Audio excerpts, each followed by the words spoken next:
Muy buenos días, chicos, les habla la tía Leticia. El día de hoy quise hacerles un video para complementar el material que se envió de matemáticas. Si alguno ya lo revisó, dice que vamos a trabajar la adición de números enteros y la sustracción. Sin embargo, creo que es importante que recordemos algunos conceptos importantes para contextualizarnos y recordar bien lo que vamos a trabajar. Quise enviarles un video porque creo que una presentación en PowerPoint no iba a ser muy clara a la hora de explicar, ¿ya? Así que atentos a los conceptos, los que puedan tomen apuntes en sus cuadernos, sería ideal para que tengan el registro. Recordemos entonces, la unidad en la cual estamos trabajando es números enteros. Esta unidad también la podemos llamar como conjunto Z, ¿cierto? El conjunto Z está comprendido tanto por los números positivos y los números negativos. Si yo los posiciono en una recta numérica, quedarían de la siguiente forma. Tengo mi recta numérica, en el centro debo posicionar el 0, hacia la derecha, ¿cierto? Van los números positivos y hacia la izquierda los números negativos. Escritos en la recta numérica serían de la siguiente forma. Aquí tendríamos el 1, el 2, 3, 4, 5, 6 y así sucesivamente. Mientras que para la izquierda, donde van los números negativos, los tendríamos que ordenar de la siguiente manera. Menos 1, menos 2, menos 3, menos 4, menos 5 y así sucesivamente. Como datos interesantes de los números negativos y positivos, que corresponden al conjunto Z, podemos decir que los encontramos en la vida cotidiana en diferentes situaciones. Como por ejemplo, dice, queremos tomar la temperatura y la temperatura dice 3 grados bajo cero. Ese 3 grados se escribe así, con este signo negativo en la parte delantera, ¿cierto? Y corresponde, ¿cierto?, a una medida de temperatura. Otra situación cotidiana podría ser, me encontré 1.000 pesos. 1.000 pesos. Se escriben tal cual porque son a favor, ¿cierto? Y yo me encontré 1.000 pesos. 1.000 pesos que yo no tenía. Estos serían positivos. No es necesario que yo ponga el signo de positivos en la parte delantera. ¿Ya? Tenemos también otra situación como por ejemplo el año 1500 antes de Cristo. Cuando me dicen antes de Cristo, esta situación sería negativa. ¿Ya? Correspondería a los negativos. El año 0, que es el nacimiento de Cristo, correspondería al 0. Y después de Cristo, a los positivos. Por si nos encontramos con situaciones como esta dentro del texto. Y así, ¿cierto? Hay una infinidad de situaciones. Otro dato interesante respecto de los números positivos y negativos es que todo número negativo siempre va a ser menor que 0. Por lo tanto, como dato interesante, todo número negativo siempre va a ser menor que 0. Otro dato importante es que todo número positivo siempre va a ser mayor que 0. Siempre van a ser mayor que 0. ¿Ya? Otra cosa importante, mientras más alejados estén del 0 los números, menor van a ser en cuanto a los negativos. Mientras más alejados estén los positivos, mayores al 0. ¿Ya? Eso es como dato importante para recordar.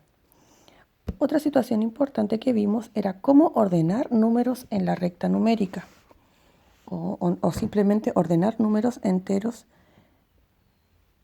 si nos daban una secuencia. Por ejemplo, yo les doy los siguientes valores.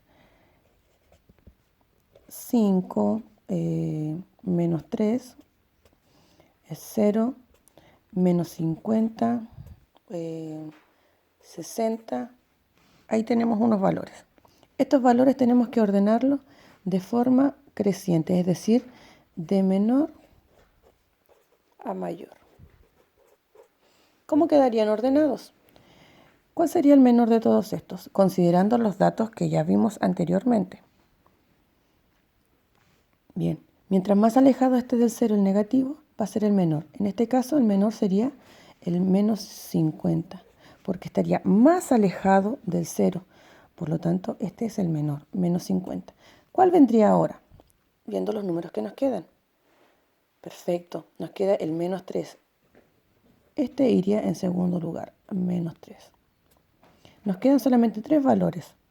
De esos 3, ¿cuál es el menor? Perfecto, el 0. Y lo marcamos para no olvidarnos. ¿Cuál nos queda? El 5 y al final el 60. Y allí tendríamos, ¿cierto?, ordenados de menor a mayor nuestros números. Ahora, debemos recordar también que vimos un concepto que se llamaba valor absoluto. El valor absoluto corresponde al valor del número sin considerar su signo. ¿Qué quiere decir esto? Veámoslo con un ejemplo. Si a mí me dan el siguiente valor, menos 6. Fíjense que está entre estas dos rayitas. Estas dos rayitas me indican valor absoluto. Es decir, que debo solamente considerar el valor del número sin su signo. ¿Cuál sería su valor absoluto? Sería 6. Sin embargo, ustedes dirán, ¿pero qué ocurre, tía, cuando me encuentro con la misma situación entre rayitas, pero en este caso el 6 positivo? Como lo dice la regla, es considerar el valor del número sin su signo. Por lo tanto, en el 6 positivo, ¿cuál es su valor absoluto? Es también 6. No tengo que considerar su signo, solamente el valor que representa el número. ¿Ya? Ahora, si en un ejercicio me hacen comparar cuál es mayor o menor considerando los valores absolutos, quedaría de la siguiente forma. Por ejemplo, tengo el menos 3 como valor absoluto y tenemos el casillero para ubicar el signo. Y acá tenemos el menos 5 en valor absoluto, ¿cierto? Ahora ustedes dicen, debemos considerar solamente los valores absolutos. Para ello la estrategia es reescribir, ¿cierto?, los números debajo de ellos, considerando solamente el valor absoluto. En este caso sería solamente 3 y acá sería 5. Ahora comparo. ¿El 3 es mayor o menor que 5? Es menor. ¿Sí? Perfecto. ¿Dónde ocurre la confusión? Cuando en un ejercicio se plantea de la siguiente forma. Nos dicen, ¿cierto? Ubiquemos mayor que, menor que o igual en las siguientes situaciones. Y nos ponen, por ejemplo, la siguiente situación. 5 es mayor o menor que menos 6. Y está entre las rayitas. Fíjense acá, en este ejercicio, el 5 es un número positivo y no tiene las rayitas que me indican valor absoluto. Y acá tenemos el menos 6, pero está entre rayitas de valor absoluto. Cuando aparecen estas rayitas, yo tengo que considerar el valor absoluto del número, no su signo. ¿Ya? ¿Dónde se confunden aquí? Es cuando ven esto y dicen, ah, tía, pero siempre los negativos van a ser menores que los positivos. Pero ojo aquí, aparecen estas rayitas y estas rayitas me están indicando que debo considerar su valor absoluto. Entonces esto lo vuelvo a reescribir abajo y me va a quedar 5, ¿cierto? Lo bajo. Y acá me quedaría 6, sin considerar su signo. Por lo tanto 5 es mayor o menor que 6, es menor. ¿Ya? Ojo eso. No es lo mismo que si yo tengo el siguiente ejercicio. 5